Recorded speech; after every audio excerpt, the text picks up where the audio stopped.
The Whispers from Room 313, a true horror story. There's a reason Room 313 of the old Malvern Hill Asylum was permanently sealed in 1986. A place once meant to heal minds became the very cage for something twisted, something inhuman. This is not just a story, it's a warning. Back in 1984, Malvern Hill was already infamous for its archaic methods. Electroshock therapy, ice baths, and solitary confinement were common treatments. But the staff never spoke about Room 313. It was kept locked, always. No one was assigned there. No records mentioned it. But late at night, some patients swore they could hear whispering from behind its heavy iron door. The whispers weren't in English or any human language. They sounded like dry leaves rubbing together, like someone screaming underwater. On October 13th, 1984, a new psychiatrist, Dr. Clara Hawthorne, arrived from New York. Young, ambitious, and skeptical of superstition, she questioned the asylum director about the sealed room. "There are no ghosts here, only sick minds," she laughed. The director only looked at her, pale and silent, then muttered, "Some doors must remain closed." But Clara didn't listen. She convinced one of the night guards, John Baker, to unlock Room 313 for her. 10 minutes, she said. Just 10 minutes to prove there's nothing there. When the door creaked open, a suffocating cold rolled out, though it was midsummer. The walls inside were covered in scratch marks, spirals, and symbols that resembled no known script. There were deep gouges in the metal bed frame, and something had torn through the mattress like claws. In the corner of the room stood an old mirror draped in a yellowed sheet. Clara, ever the scientist, walked over and pulled the sheet off. The mirror was cracked but not broken. It didn't reflect her. It reflected the room, but in it she was missing. Instead, there was a dark figure standing in her place, completely still, with no face. Just smooth, stretched skin where its features should be. Suddenly, John cried out. His eyes were fixed on the mirror. "It moved," he shouted. "That thing, it's behind you." But when Clara turned, there was nothing there. She laughed nervously, brushing it off.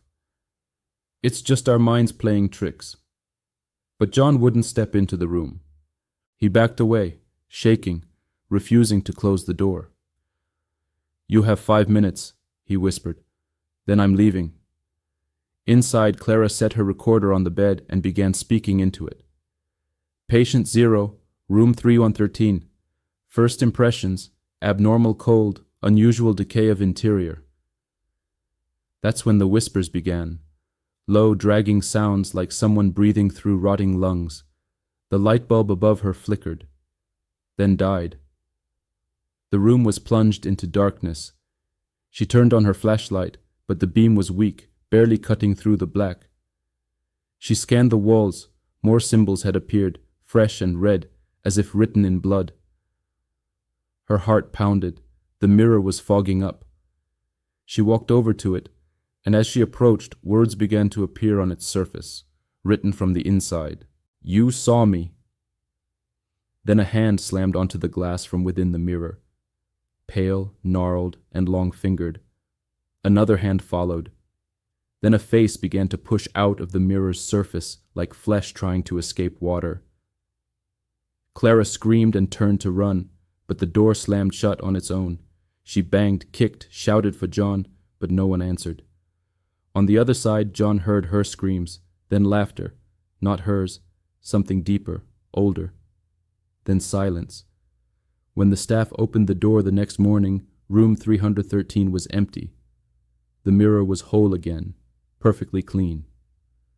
No one ever found Clara Hawthorne or her recorder, but that night patients began to go mad, claiming Clara visits them through the mirrors, whispering things in their ears while they sleep. Some scratched their own faces off, trying to get her voice out of their heads. Others stared into mirrors for hours, unblinking, until their hearts simply stopped. Eventually, the asylum was shut down. Today, the building is abandoned, but sometimes thrill seekers sneak in. Most come back, but a few don't. and the ones who do speak of a cold wind in the hallway and a mirror in room 313 that reflects things that aren't there.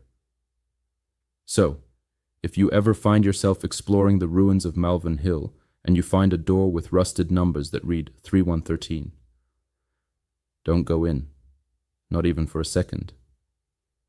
Because once you see her, she sees you too.